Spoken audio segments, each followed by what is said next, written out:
Deborah Morrison, a 42-year financial expert.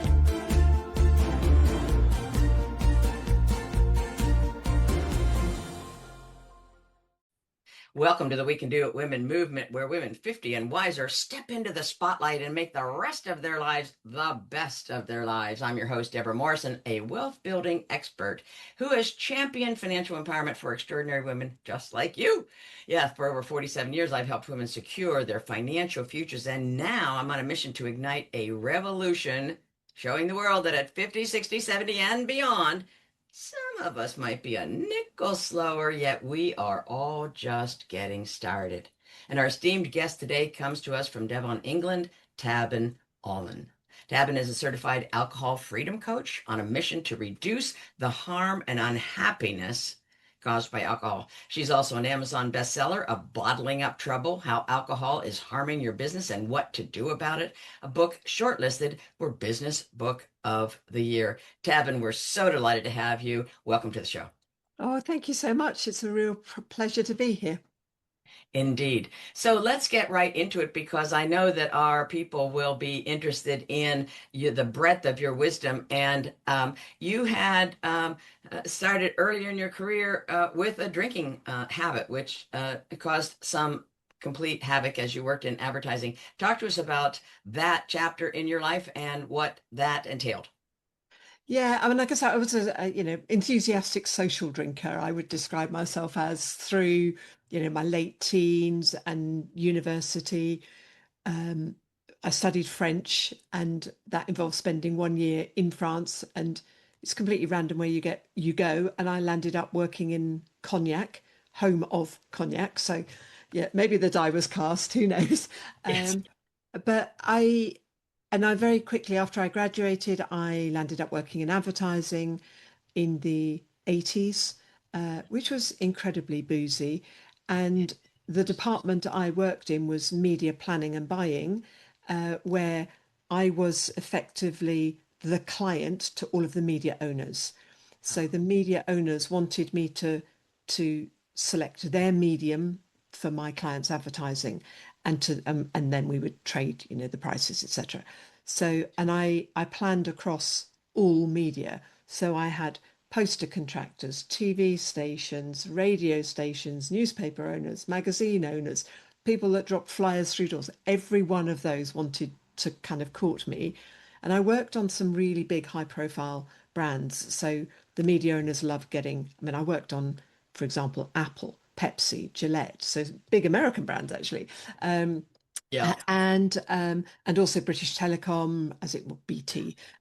So they were big brands, and media owners want those in their medium. It looks good if those advertisers are choosing to advertise there. So that meant that I could I would have been able to be out to lunch, kind of in every sense of the word, every day of the week without any problem at all. Um, and I could double book myself. I could say, yeah, I can't do lunch, but let's have a drink in the evening. And I could have done that. I chose to socialize with my friends in the evening, but lunches were in good restaurants, and they involved a drink before, wine with lunch. Certainly towards the end of the week, maybe a glass of port, or we used to drink this thing called Kummel, which is completely out of fashion now, but it I don't know, it also anything really. So I got into the habit of kind of doing my thinking work in the mornings because I knew that I might be slightly the worse for wear in the afternoon. So I wouldn't ever buy media in the afternoons because I was a little bit, oh, I might make a mistake, I might agree a wrong price or whatever. So I was kind of aware, but the and this is so true for anybody who gets into a drinking problem. When you're surrounded by everybody else doing the same thing, you don't recognize it as a problem. It was just Right. that was the culture.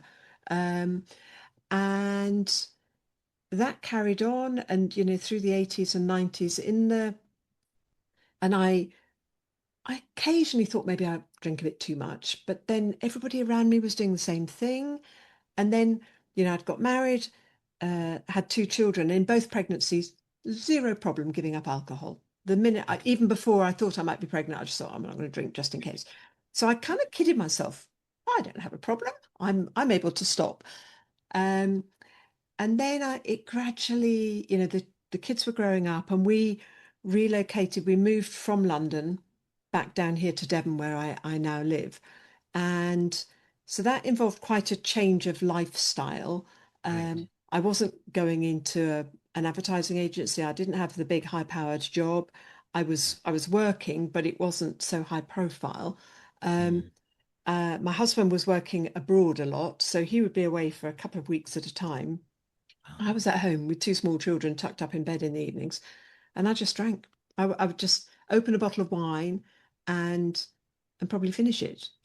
And I just got into that daily drinking thing, realized it was a problem, and then there was a period of just deep unhappiness, really, realizing that I had a problem, but just floundering around trying to sort it out. And back then, there wasn't very much. There was sure. AA, obviously, and I tried that, just didn't get on with it. Didn't, there were all sorts of reasons. I'm not knocking AA, it just didn't work for me. Mm. There was Then you very did little. hypnotherapy, didn't you? You did some hypnotherapy as I well. then did hypnotherapy, yeah, and that was great. And it lasted for 7 years, that. And I thought, I found the keys to the kingdom here. Um, Yeah. but what I now realized was that the hypnotherapy uh, kind of rewired my brain for me, my subconscious, Yes. but I didn't do the work myself. So it was a massive, great sticking plaster. Mm. Um, and it was very effective. It lasted for 7.5 years until and through all sorts of horrible stuff. And it was only when I was told that my breast cancer was much more serious than we originally thought, and it had spread and it was in all the lymph nodes, and it suddenly got really terrifying. And at that point, alcohol seemed the answer because I just did not want to be in my head. Yes. And knowing what I now know, I can see that the hypnotherapy was only a sticking plaster. You have if you're drinking problematically, alcohol is a symptom, not a cause. So, and I hadn't sorted out the cause, Yeah, which yeah. was, you know, deep psychological stuff. Yeah. Um, Wow. Well, you mentioned the cancer, and so let's come to that. Um, in mm, 2014, you were diagnosed with cancer. Talk to us about that. yeah. Kind of self-diagnosed. This is I tell the story because I think it's really important that people understand that medics don't always get it right. There you go. I went to the doctor 5 years beforehand, so in 2009, with a lump, Mm. a small lump, and I said, bit worried about this, and they said, it's probably a cyst. Let's just get it checked. Um, and I had a mammogram. According to the screening program here in the UK, I was a bit too young at that stage for the routine mammograms, but they said, yeah, there's definitely a lump, but it's nothing to worry about, but we'll keep an eye on it. So I was having regular mammograms every 6 months. Mm. Um, and every time I got the letter a few week or two later, dear Mrs. Armand, happy to say nothing to worry about in your latest mammogram. And I got one of those letters um, just before Christmas 2013, it would have been. And at the time, I thought, oh, that's great. This was on the back of marriage breakup and big financial problems as a result. And I thought, and I can remember thinking, well, at least one thing's going right. Right. Right. Of And then course. and then I had this, and I can only describe it as the strongest instinct gut feeling. And I woke up in the middle of the night and I just thought, that letter's not right. There's something the matter. And I had nothing. There was no pain, no nothing. So Mm. I just thought, I've got to act on this. Yes. I, you know, this is a very, very strong feeling. I can't ignore it. So I went to the doctor, the general practitioner, local doctor, and said, look, you're going to think I'm a bit mad, but can we just check this? And he said, well, yeah, let's just get it checked. You're not an irrational woman. And I live in a really rural area. I know my doctor well. Yes. Um, I Luckily. hope I hope that didn't make a difference. I hope he would have said the same to anybody, and I'm sure he would. But um, so I was seen very quickly. And as soon as I saw the surgeon, she said, I'm really glad you're here. I don't like the look of this. And she explained that what they would do is another mammogram, just because that's the sort of like the first thing they do. And then I would have an ultrasound. So just like when you're pregnant, they put the jelly on your tummy, but this time it would be on my boob. Um, and the guy, so I had the mammogram, and the guy came in, and she'd said to me, he won't volunteer, the radiographer won't volunteer any information, but if you ask him outright, he will tell you what he's looking at. And I don't know why, I still don't know why I asked him, but he came into the room and he said, kind of, I don't really understand why you're here because you had a mammogram only a month ago. And I explained that I just had this really, really strong instinct that I couldn't explain and it wouldn't go away. And he was very patronizing. He was very, oh, well, let's just, let's get this done quickly and kind of put your pretty little head at rest sort of thing. Um, Ay, ay, ay, ay. and uh, and I just thought, bite your tongue, Tavin. Don't have a pick a fight with somebody who could save your life. And so he said that, and he said the mammogram looks absolutely fine. So we'll just do a quick ultrasound. And he did it, and he was very quiet, and he was looking kind of away at the sort of screen rather than at me. And he was very quiet, and he was doing measurements, and I said, "What can you see?" And it's one of those moments, and it gives me chills when I think about it. He turned round, he stopped looking at the screen, and he looked me in the eye for the first time, and he said, I can see a woman with potentially life-saving instincts.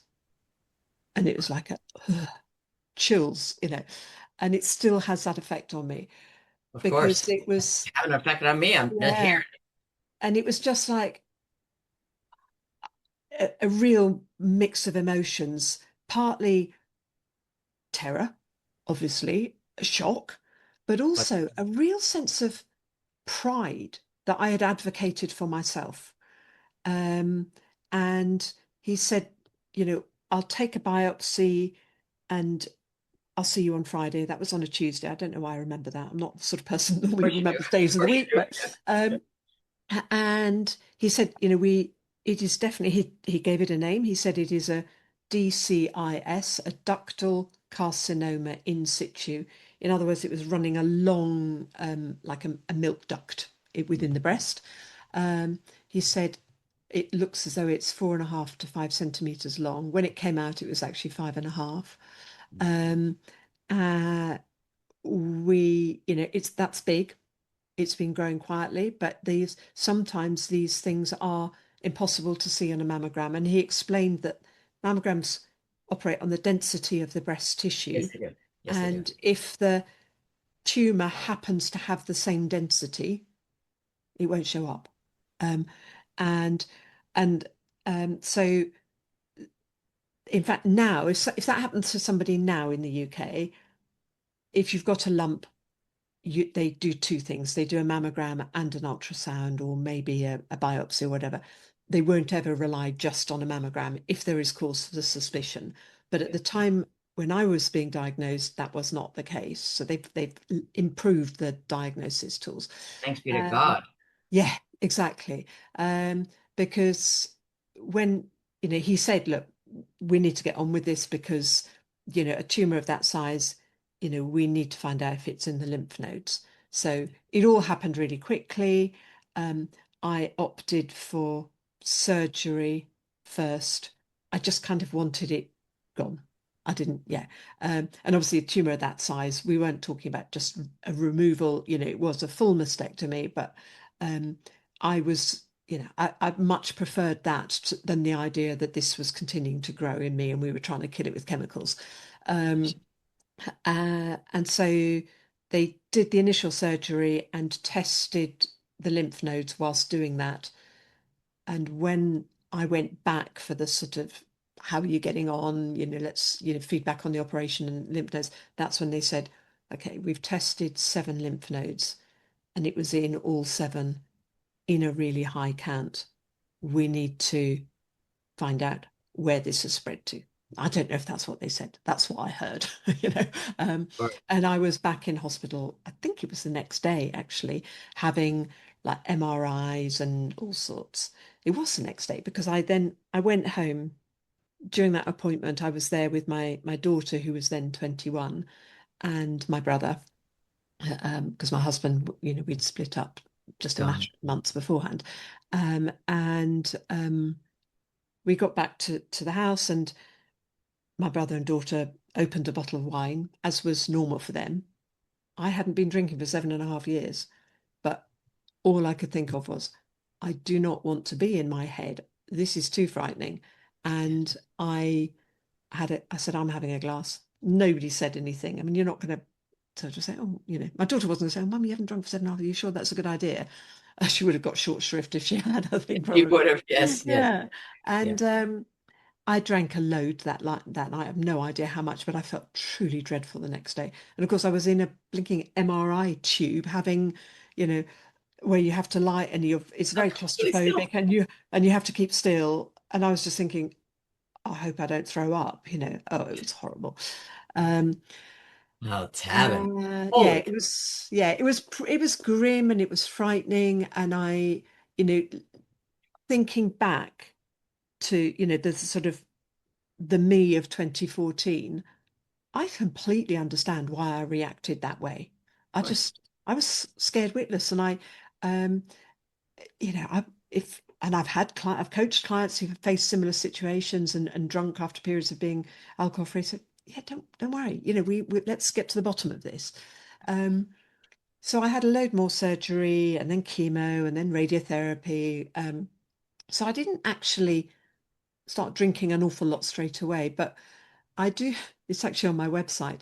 I do have a photograph of me um, on the day I finished my radiotherapy, like bald with a scarf wrapped around my head and a glass of prosecco in my hand to celebrate the end of my treatment. What I Wow. didn't know at that stage was that alcohol is a known cause of breast cancer.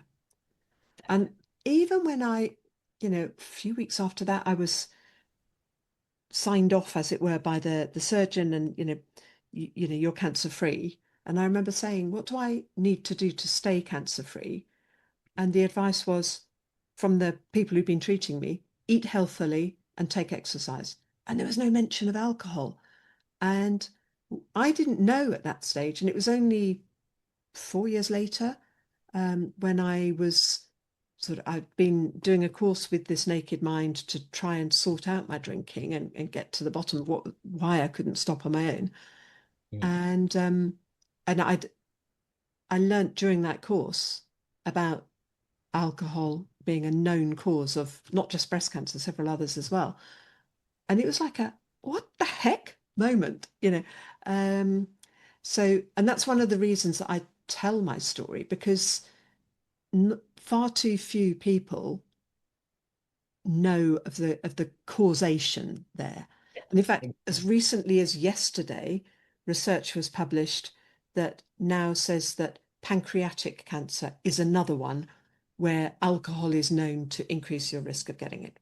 Now, I'm Mm. not saying that with any of these that alcohol is the only cause. Obviously, it's not. But Yeah. if you drink, you're at elevated risk of all of these different cancers. Yeah. So Mm, mm. Well, then fast forward, and you really got a hold of it, stopped the drinking, and became not just a coach, and absolutely gave up a really good paying job and became a alcohol. Oh, I had it right here. Sorry. alcohol freedom Okay. coach, I call Freedom myself. coach, Yeah. Yeah. yes. Yeah. And now you're hosting the alcohol debate podcast. So this has to really give a whole lot of people listening that insight that you came by kind of well, causally, but the aspect of your saying, I've been there, I've done that. I'm taking you as you are, no guilt, no judgment. Here is the next step. How do you get people and corporations whom you consult with to address alcohol as the problem it is? Absolutely. Yeah. I mean, the private individuals, it's much easier, I Yes. think, because they're feeling the pain themselves. Yeah. Anybody who's been in difficulty with alcohol knows that horrible kind of rinse and repeat, where you say you're not going to drink, and you make all these rules and bargains with yourself, and then you do drink and you feel awful and you beat yourself up, and the self-loathing just builds and builds and builds. And self-trust is gone, and you just land up hating yourself, and life kind of shrinks. I got to the stage where, I was, after I'd had that 7.5 years and then started drinking again, people thought that I drank kind of socially only. Oh yeah, she had a spell where she didn't drink at all, but now she just has the odd glass of wine at a dinner party. The bit they didn't see was I would have the glass of wine at a dinner party, come home, drink a bottle.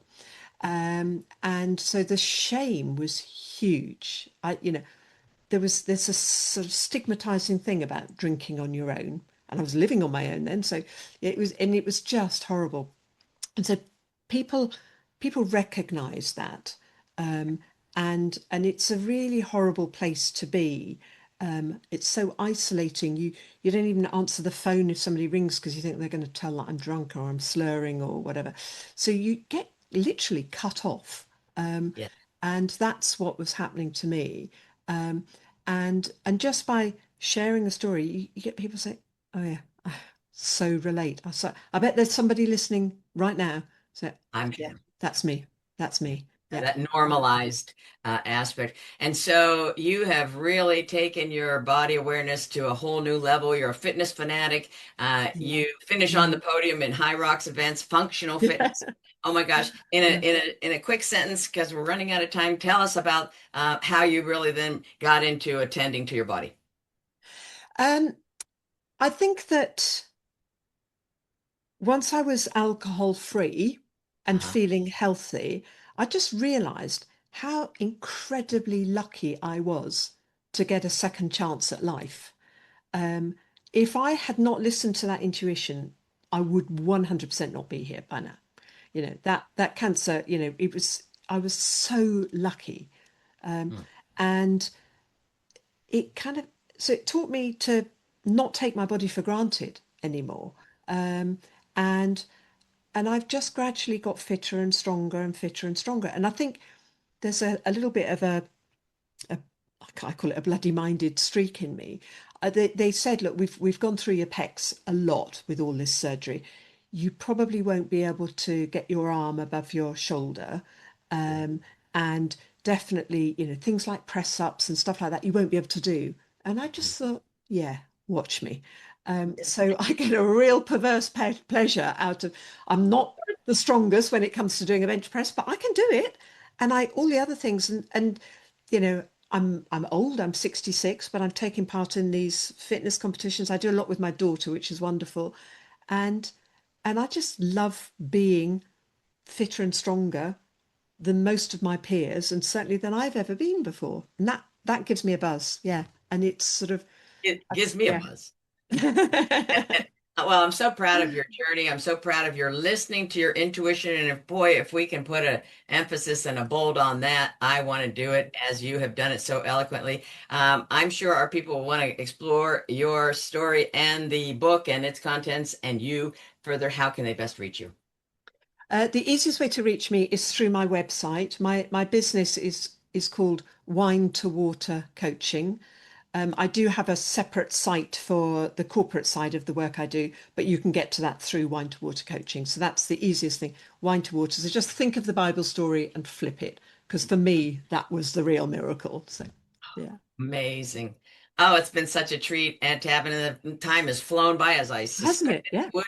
And I am grateful for your vulnerability because it's a witness to anyone else who's either dealing with alcohol or any addiction, frankly, that is seeking to uh, escape that um, shame, for sure, step into their Absolutely. power and come home to themselves. And you have given us several vivid examples of how you've done that and that competitive streak. I love that. And I love to exceed when people say, oh, that can't be done. You can't do that. And I'm like, watch me. And I'm thinking you're cut from the same mold right there. So congratulations. I Oh, applaud you and thank you for joining us, Devon. It's been a pleasure.